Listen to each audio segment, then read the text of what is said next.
Alright, so today I'll be teaching how to do the functional gait assessment today with my patient, Rachel. The first assessment we're going to do is walking in a straight line for 20 feet or 6 meters. Rachel is at the 20 feet mark and she'll be walking up here. And start. She's walking on her normal gait pattern and she walked about 20 feet, and that would be a rating of 3 because she did it normally with no assistive devices and no abnormalities. Alright, next assessment we're going to be testing is changing gait speed. So Rachel, what you're going to be doing is walking for 5 feet. When I say go, you're going to change to a quicker pace. When I say slow, you're going to go to a slower pace, alright? And start walking in your normal pace. Go.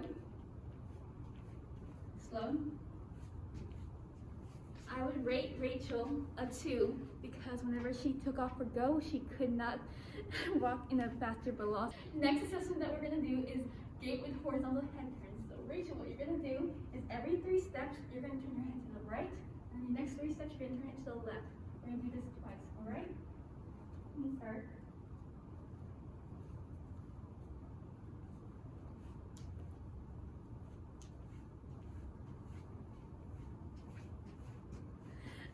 Alright, so I would rate Rachel a 2 because every time she turned her head, she would either slow down or speed up. Next is gait with vertical head turns. So Rachel, what you're going to be doing is every 3 steps, like you did the last time, you're going to, instead of looking left to right, you're going up and down. Alright? You can start.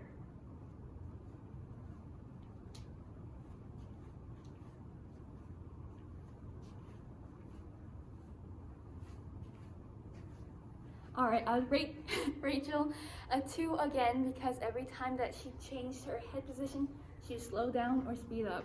So next we're going to be doing the gait and pivot turn.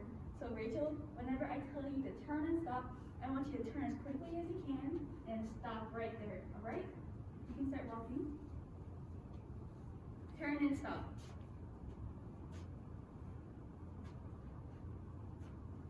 Alright, good job, Rachel.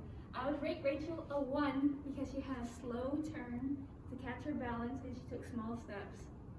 The next one we're doing is a step over obstacle. So what you're going to do is I want you to walk to the obstacle at your normal pace and step over it. Don't step around it, but step over it. Alright? You can go. Step over. Big step. Good job. And keep walking. So I'll rate Rachel a 1 because she needed verbal cueing and she had a little small pause before she stepped over the obstacle. Next is gait with a narrow base of support. So what I want you to do is walk tandem, which is I want your heel to toe, alright? I want you to walk like that with your arms folded for 10 steps, alright?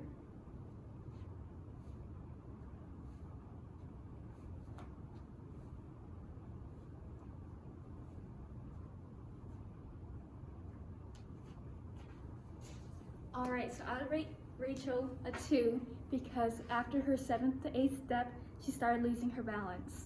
Alright, the next one is gait with eyes closed. So what I want you to do is close your eyes and I'll guide you, but I won't have my hand on you, and I want you to walk in a straight line with your eyes closed.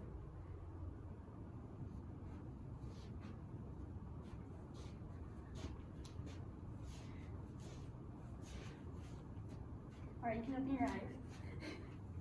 I would rate Rachel a 1 because she cannot walk in a normal straight line. Alright, the next one is ambulating backwards. So what Rachel will be doing is walking backwards in a straight line, and you're going to stop whenever I tell you to stop, alright? You can start.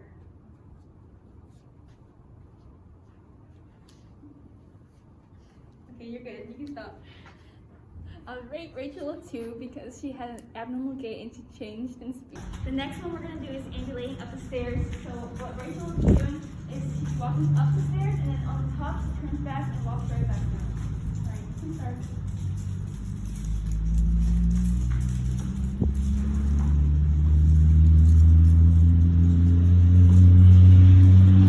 Good job. And I would rate Rachel a 2 because she had to use the arm rail the whole time. So my patient today scored an 18 out of 30, which is considered abnormal because of her age group, which her age group is about the 80s range, and normal for the 80s range is 19 and higher.